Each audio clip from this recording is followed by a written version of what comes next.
Welcome back, part 8 of the full garden room build. Today we're going to be doing plasterboard. Very simple, straightforward. This is going to be a short and sweet video on how to sort of cut and fit the plasterboard if you don't know how to. We put one sheet up, so we'll always start with the lid, as the plasterers like to call it. And what we do is we get a full sheet, so we're going to start from the side we measured our 400 centers from, because then you can just start off with a full sheet. It makes it really easy, because then you can go full sheet, cut, then it'll be a little cut on the way back and stuff like that, and full sheet, so just less cutting. So we start from this corner here, runs all the way to our stud here at 2.4. We lift the plasterboard up, get it in that corner, right nice and tight along the lintel here, and then start fixing it. Two of you is much easier with two of you. If you're doing 12mm sheets by yourself, it's a bit of a nightmare. You probably end up snapping on your head and stuff, but it can be done. And you hold it up, obviously just fix the screws in. You can use, where's our tools? You can use an impact gun like this. This is quite cool because you can set it to a low speed, so as you're fixing them in, it just goes, you know, it's like a real slow finish.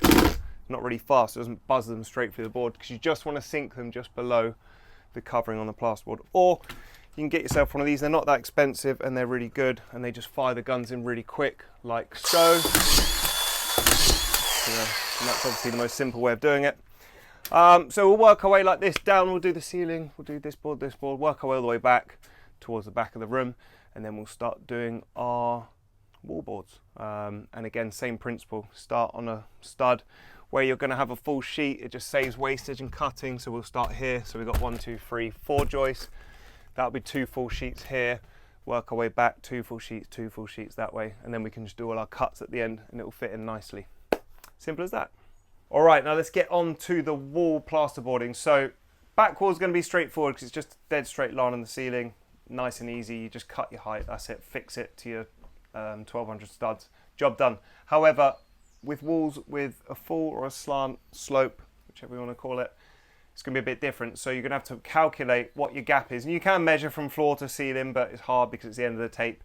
It's easier just to work out what the length of the wall is. So in this instance, it's a 3.1 length wall. And then we know that this stud here is a 2.1 and the front is a 2.170, so it's 70mm. So you do 3.100 divided by 70, and that will give you per mil what that incline is, and then you times that by your width of plasterboard, 1200. So you do your length of your wall, 3.100, and then divide by your slope or your full, which is 70mm, and then times that by the width of your board, and that will give you your exact measurement of where it will be from there to there. So if you're starting at 217, in this instance we're adding 28mm, and that's there. And that's why when you put the board up to the wall like this and you lift it up, it's going to be bang on the line here, and that's perfect. Now we've leveled it all off. You can use a laser, we haven't actually got that out. It's a bit more precise than a level, but it's nice always just to make sure, because sometimes the back wall isn't bang on dead level. So it's nice just to level your board up with a spirit level like so. And once you get that dead plumb like that, see, it's just dropped the mark down there a bit, which probably means there's a dip in that joist. Once you get that dead plumb, that means all the rest of the boards are going to run straight as well. So it's nice to do that a little bit. So get those in. Just fixing a couple to the board, like so, and that will hold it for now. But there you can see, you know, just a little couple of mil gap there.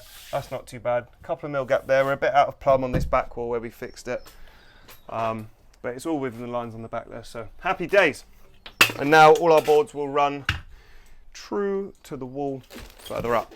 On a long wall, on a short wall, it's not so much of a problem if they're not dead on, but it's just annoying if you've got like a 4-meter slope wall and you start your first board off a little bit out of plumb, like it's a nightmare by the time you get to the end. So on a long wall, very important. Short wall, not so important because you're only doing 2 boards.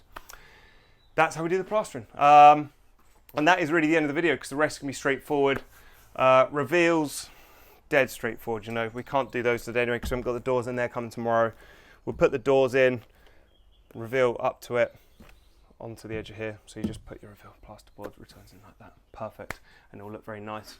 Shave them down with your floater here, whatever you want to call it, or shaver. One of these, get a good Marshall on, they're handy. So you want them really nice and flush when you do your reveals, because then you can put your angle beads on, they're nice and sweet. So that's it really, nice and straightforward. Thank you very much for watching. Any questions on the plasterboard, please let me know. Drop some comments in the box below.